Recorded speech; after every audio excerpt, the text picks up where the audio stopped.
Halo, jumpa lagi dengan saya di channel Supripedia. Apa kabar semuanya? Semoga dalam keadaan sehat tentunya. Ibunda dan pemirsa sekalian, salah satu masalah penyakit metabolik yang sering terjadi pada anak adalah diabetes mellitus atau yang di masyarakat biasa dikenal sebagai penyakit kencing manis. Diabetes mellitus sering kali dianggap sebagai penyakit orang dewasa. Namun penyakit ini juga dapat terjadi pada anak-anak dan remaja yang berpotensi mengganggu tumbuh kembang anak. Selain itu juga penyakit ini dapat menimbulkan komplikasi akut berupa ketoasidosis diabetik, yaitu peningkatan zat asam dan keton di dalam darah disertai hilangnya kesadaran atau koma yang membutuhkan perawatan intensif di rumah sakit, bahkan dapat mengakibatkan kematian. Terus, bagaimanakah cara penanganan dan pencegahan diabetes pada anak ini? Untuk mengetahui caranya, tetaplah di channel ini dan jangan lupa subscribe. Ibunda dan pemirsa sekalian, perlu diketahui bahwa diabetes mellitus ditandai dengan peningkatan kadar gula darah akibat gangguan produksi insulin, gangguan kerja insulin, atau keduanya.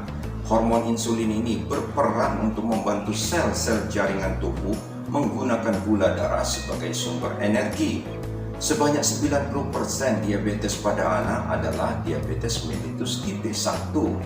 Ibunda dan pemirsa sekalian, perlu diketahui beberapa faktor penyebab DM tipe 1 yang sering terjadi pada anak. Yang pertama adalah faktor genetik, di mana penyakit ini dapat diturunkan dari orang tua yang memiliki riwayat diabetes sebelumnya. Yang kedua adalah faktor lingkungan, seperti adanya infeksi virus, adanya diet yang tidak seimbang. Selain itu juga ada faktor autoimun yang menyebabkan kerusakan sel kelenjar pankreas yang mengakibatkan defisiensi insulin secara absolut. Ibunda dan pemirsa sekalian, perlu diketahui bahwa gejala diabetes pada anak sama dengan gejala pada orang dewasa, yaitu adanya sering buang air kecil, sering merasa lapar, sering kehausan dan banyak minum, dan adanya penurunan berat badan. Gejala lain yang dapat timbul adalah adanya kesemutan, badan lemas, luka yang sukar sembuh, pandangan kabur, dan gangguan perilaku. Adapun kriteria diagnosis diabetes pada anak harus memenuhi salah satu kriteria sebagai berikut.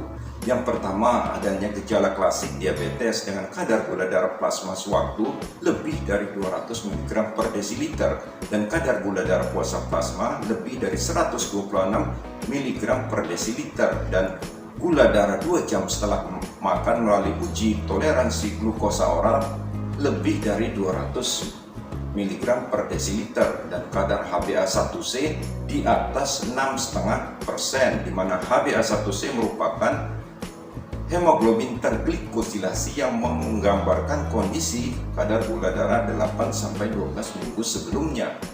Ibunda dan pemirsa sekalian, perlu dipahami bahwa diabetes mellitus merupakan penyakit yang belum dapat disembuhkan. Adapun tujuan dari terapi diabetes tipe 1 adalah terkendalinya kadar gula darah yang optimal, mencegah komplikasi akut, mencegah komplikasi jangka panjang mikrovaskuler dan makrovaskuler, serta membantu psikologis anak dan keluarga. Adapun penata laksanaan diabetes tipe 1 pada anak terdiri dari beberapa hal, antara lain yang pertama adalah pemberian injeksi insulin yang bertujuan untuk menjamin kadar insulin yang cukup di dalam tubuh selama 24 jam untuk memenuhi kebutuhan metabolisme sebagai insulin basal yang menstabilkan gula darah harian, maupun insulin koreksi dengan kadar yang lebih tinggi atau bolus akibat efek glikemik makanan. Pemberian insulin bersifat individual, yaitu menyesuaikan usia, berat badan, lama menderita diabetes, target kontrol glikemik dan pola hidup, serta adanya komorbiditas. Adapun regimen yang disarankan adalah insulin basal bolus yang diberikan dengan insulin subkutan minimal 2 kali per hari dengan menggunakan insulin basal dan insulin kerja cepat, karena paling menyerupai sekresi insulin fisiologis dengan dosis 0,5 per kilogram berat badan per hari. Yang kedua adalah pemberian nutrisi yang baik yang dibutuhkan agar anak dapat bertumbuh dan kembang dengan optimal, serta mencegah komplikasi akut dan kronik. Prinsip dari terapi nutrisi adalah makanan sehat seperti buah, sayur, produk susu, gandum utuh, dan daging rendah lemak dengan jumlah sesuai usia dan kebutuhan energi. Kebutuhan kalori per hari dapat dihitung berdasarkan berat badan ideal dan kecukupan kalori yang dianjurkan. Selanjutnya, yang ketiga adalah aktivitas fisik, di mana hal ini penting untuk meningkatkan sensitivitas insulin dan menurunkan kebutuhan insulin. Rekomendasi aktivitas fisik pada anak dengan DM tipe 1 sama dengan populasi umum, yaitu aktivitas lebih dari 60 menit setiap hari yang mencakup aktivitas aerobik, menguatkan otot, dan menguatkan tulang. Yang selanjutnya penata laksanaannya adalah edukasi kepada penderita diabetes yang bertujuan untuk pengendalian kadar gula darah dan mengatasi masalah psikososial. Edukasi ini dilakukan oleh tim multidisiplin yang terdiri atas paling tidak dokter anak atau dokter umum terlatih, perawat, dan edukator DM serta ahli nutrisi.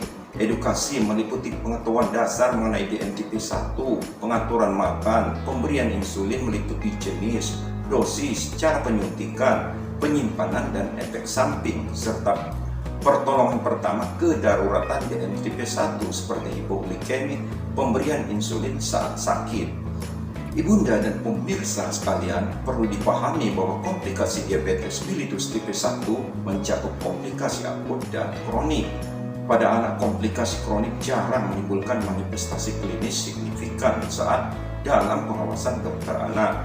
Sebaliknya, anak beresiko mengalami komplikasi akut setiap hari. Komplikasi akut terdiri atas ketoasidosis diabetik dan hipoglikemia.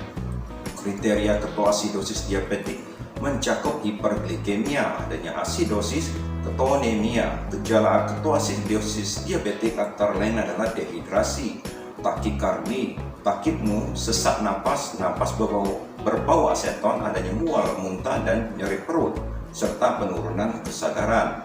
Seringkali gejala ini disalahartikan oleh orang tua maupun tenaga medis sebagai usus buntu atau infeksi atau penyakit yang lainnya. Kelainan ini dapat menyebabkan kematian, oleh karena itu memerlukan perawatan intensif di rumah sakit untuk menyelamatkan hidup penderita.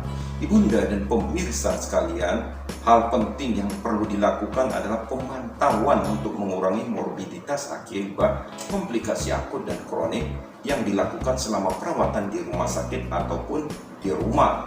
Hal ini meliputi beberapa hal, antara lain pemeriksaan keadaan umum dan tanda vital, kemudian pemeriksaan kemungkinan adanya infeksi, pemeriksaan kadar gula darah secara teratur menggunakan glukometer setiap sebelum makan utama dan menjelang tidur malam hari, kemudian pemeriksaan kadar HbA1c setiap 3 bulan, dan pemeriksaan keton urin terutama bila kadar gula darah lebih dari 200 mg per desiliter.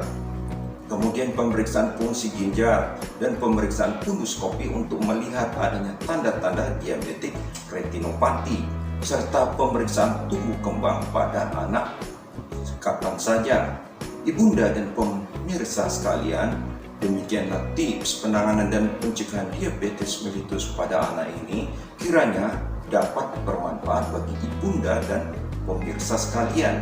Dan untuk kelanjutan program ini, jangan lupa subscribe dan like, dan jika ada pertanyaan dapat diisi di kolom komentar. Sekian dan terima kasih serta salam sehat.